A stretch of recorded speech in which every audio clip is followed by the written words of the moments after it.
This is AE Best Practices, a 12-part series where I break down the 12 fundamental elements to becoming a top AE. This is part 6, managing competitive deals. Winning versus the competition is so important because competition is always going to be there in sales.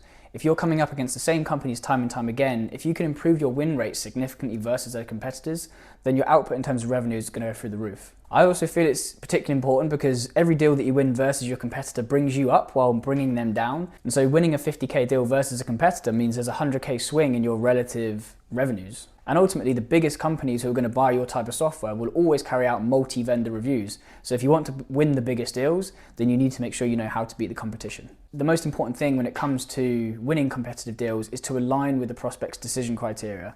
This is obviously important in any context, but in competitive deals, I put this right at the top in terms of my number one priorities of understanding. I aim to make sure I understand the decision criteria, but at the end of each session, provide really clear and memorable takeaways for the prospects relative to their decision criteria. We obviously know the ways that we differ versus competitors, but it's important to make sure that you provide digestible ways of your prospects understanding that too. And the final thing is that the customer experience is often the biggest single factor in the reasons why companies choose one vendor or another. So in competitive deals, if you can just run a slick, streamlined, value-led sales process, then you're going to give yourself every chance of winning as well.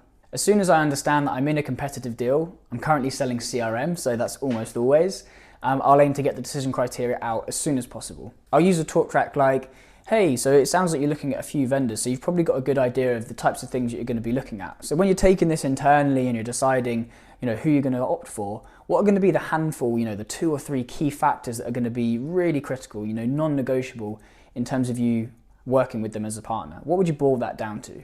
This enables prospects to already start thinking about those latter stage conversations that they might be having internally and the types of things that are going to be high on the list. And obviously I'm then going to align with all of those things on that call and at every stage throughout the rest of the sales cycle. When it comes to positioning yourself versus competitors, I think it's so important to always avoid bashing competitors. I'll say to my prospects, hey, look, these are good companies and some of them are even industry leaders, but these are the 3 reasons why companies like you guys would choose us over the competition. So keeping it really focused on the decision criteria and boiling it down to 3 key factors and making it logical and making it apparent why you're aligned with those 3 particular things. Off the back of a call in my follow-up email, I'll also allude to these 3 factors, and the way that I frame it in my follow-up emails is in the format of a kind of rhetorical question-based section. I'll effectively ask the question, is this criteria important to you? Is a rhetorical question because they've obviously told me that it is, and then I'll explain in a really brief way why we're aligned to that, and then potentially allude to a reason why the competitor isn't. I aim to keep this as non-biased and factual and just remove the emotion from it as possible so that it doesn't seem like I'm trying to kind of pull the competitors down. I'm just highlighting, hey, is this important to you? This is how we manage this as opposed to this other way. Competitive deals can get messy and they can get aggressive. I think we've all seen decks maybe tearing down our own offering when maybe a champion has shared that with you.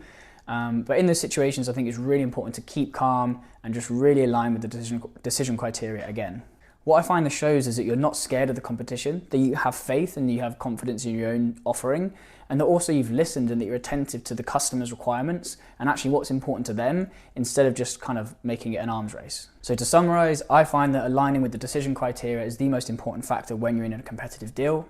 Make sure that you provide clear and memorable takeaways during the session and after the session for your prospects to digest and understand the situation. And I always try to make sure I've got an understanding of my win rates versus competitors to see if it's improving, declining, because this is an ever-changing landscape and it's always going to be evolving. Feel free to connect with me on LinkedIn for the next session, which is going to be on pipeline management.